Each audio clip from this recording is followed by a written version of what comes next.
Hello, today I want to talk about the lovely little plant, what could be a large plant depending on the size of how it's growing in your potential garden, and that is lavender.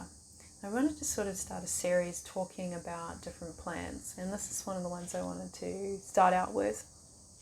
Now I've actually got some here in a jar. Just got like the leaves of the lavender. Yeah, so it's some organic leaves that I've got there. Just getting the screen to come back to the face. And yeah, so lavender, you can often find it in its raw form, depending on obviously where you're residing. It can be obviously extracted into an essential oil, tea, made into another kind of extract, often using like an alcohol base as well, so like a tincture. Also want to say I'm not a medical practitioner, and there could be people that have an allergy to it.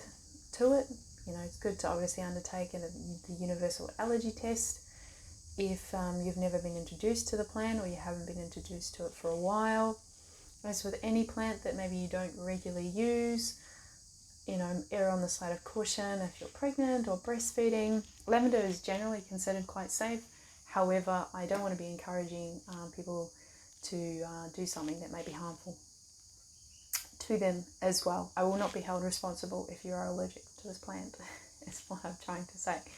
So, lavender, well, it can be really good for a number of things. Again, I'm not going to say the words that it will cure this. We're going to err on the side of caution, as always. So, it may assist with some of these things that I'm about to describe. So, one of them is supporting sleep, because it's quite relaxing in how it works with the body. But a good thing to remember with lavender is actually if you have too much of it, it then turns over from a relaxer into a stimulator. So if you have too much lavender, it'll actually stimulate you.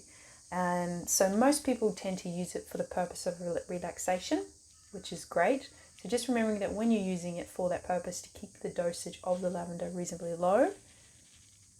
And if you're wanting to use it in a more stimulating form, then you would be introducing much higher doses of lavender into your field, into your body. Not that I would recommend that either. In regards to the dosage recommendation, I can't advise on that. So you might want to talk to a herbalist or a medical practitioner about that if you're wanting to know that sort of information. So another good thing that lavender can be good for is pain, obviously, because it can help relax the body, inflammation and headaches.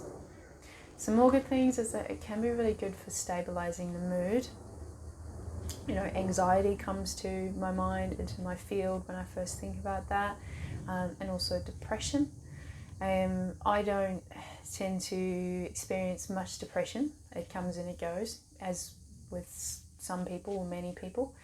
But anxiety is definitely something that I have experienced more of, and I do tend to use lavender quite a lot when I'm experiencing some of those emotions.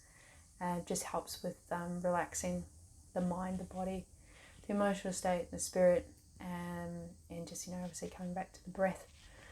It can also be really good at reducing menstrual pain.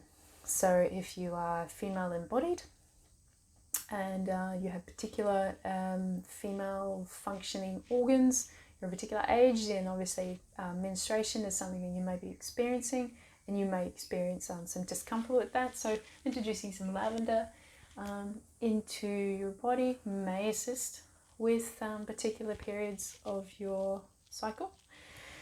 It can also be good with harmful viruses. Again, probably some more research may need to be done in regards to that, because not all viruses are the same.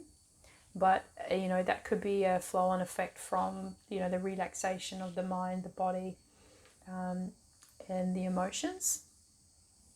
It can also be good with assisting with digestion, such as things like vomiting, nausea, intestinal gas, swelling as well. And as there's been a little bit of research done, but probably more needs to be done in regards to it, could help with hair loss and skin conditions. And skin conditions, mostly things like burns, acne, eczema, rashes, psoriasis, and wounds. So this is just a reasonably small list of some things that lavender could or can potentially assist with the mind, body, and spirit.